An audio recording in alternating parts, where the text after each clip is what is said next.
The Knights of Malta are not just a relic of medieval chivalry. They are a living, breathing power network with their own passports, their own military ranks, and diplomatic immunity in more than 100 countries. They wear the white eight-pointed cross, but behind it lies nearly 1,000 years of war, espionage, political manipulation, and global intrigue. To the world, they are a humanitarian order. To their critics, they are the Vatican's secret army. Most people only know the Knights for their charity work, disaster relief, hospitals, medical aid. But that is the surface layer. Beneath it is a history of armed conflict, secret alliances, and shadow diplomacy that has shaped the balance of power for centuries. Their story begins in Jerusalem in the late 11th century, a city torn apart by faith and bloodshed. The original group was known as the Order of St. John of Jerusalem, a band of monks who ran a hospital for Christian pilgrims. They cared for the sick and wounded, no matter where they came from. But the Crusades changed them. When the armies of Christendom marched into the Holy Land, the order took on a new role. They became warrior monks armed and armored, with papal blessing to fight in God's name. The Pope issued bulls granting them the right to wage war, to hold land, to fortify castles, and to answer to no authority but Rome itself. From a charitable hospital, they had transformed into a sovereign military order. Driven from Jerusalem by Muslim forces, they relocated to Cyprus, then to Rhodes. Rhodes became a fortress bristling with cannons, home to one of the most formidable fleets in the Mediterranean.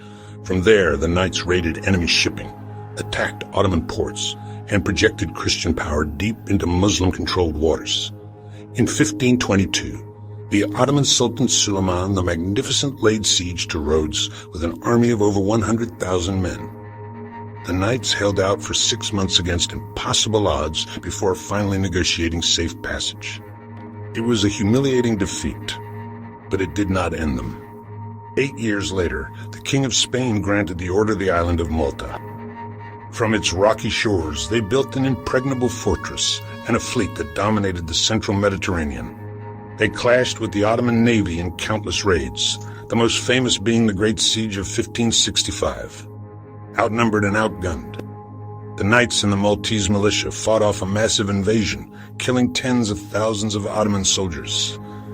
This victory was celebrated across Europe as proof that Christendom could resist the Muslim advance. For over 2 centuries, the Knights ruled Malta like a small but powerful kingdom.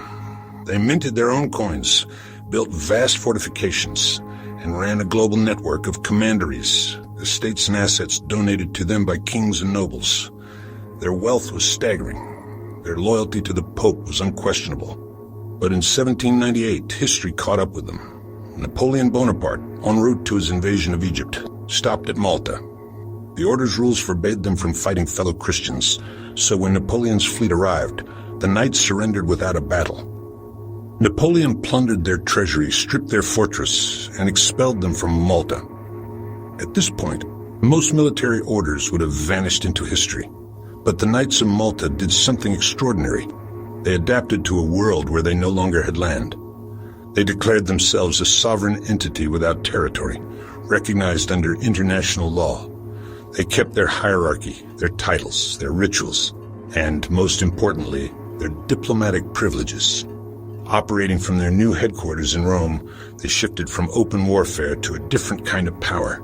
Diplomacy, influence, and, if you believe their critics, espionage. They opened embassies in dozens of countries, giving them the same protections as any foreign mission. They issued their own passports, and their members, drawn from aristocracy, politics, military, and finance, became a who's who of global elites. When the Second World War broke out, the Knights positioned themselves as neutral humanitarians.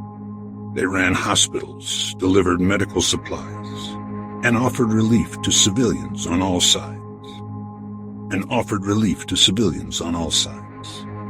But their diplomatic immunity allowed them to cross borders and transport sealed cargo without inspection. Officially, they were moving medicine and food. Unofficially, some historians believe they also carried coded messages, sensitive documents, and even people. In wartime, Sealed crates marked with the White Cross were rarely questioned. After the war, the Cold War became the new battlefield, and the Knights took sides. Communism was the Vatican's greatest enemy, and the Order's deep anti-communist stance aligned perfectly with Western intelligence agencies. Two CIA directors, William Casey and John McCone, were both high-ranking members of the Knights of Malta. Reinhard Gehlen, the former Nazi intelligence chief who later ran West German intelligence, maintained ties to anti-Soviet networks connected to the Order. In Italy, the NATO-backed Operation Gladio, meant to arm stay-behind forces in case of a Soviet invasion, included operatives with links to the Knights. Some Gladio operations have been accused of staging false flag terror attacks to sway public opinion against the left. Whether the Order was complicit or merely connected by coincidence remains one of the Cold War's lingering questions. Their diplomatic immunity is one of their greatest assets. A Knight of Malta can cross international borders carrying sealed pouches or crates, and no customs officer is allowed to open them. This is invaluable for legitimate humanitarian work, but it is also the perfect cover for smuggling information, money, or even weapons. The Order's charity work is real. They operate in over 120 countries, running hospitals, refugee camps, and disaster relief missions. But their membership, only about 13,500 worldwide, includes royalty, billionaires, retired generals, and former intelligence officers.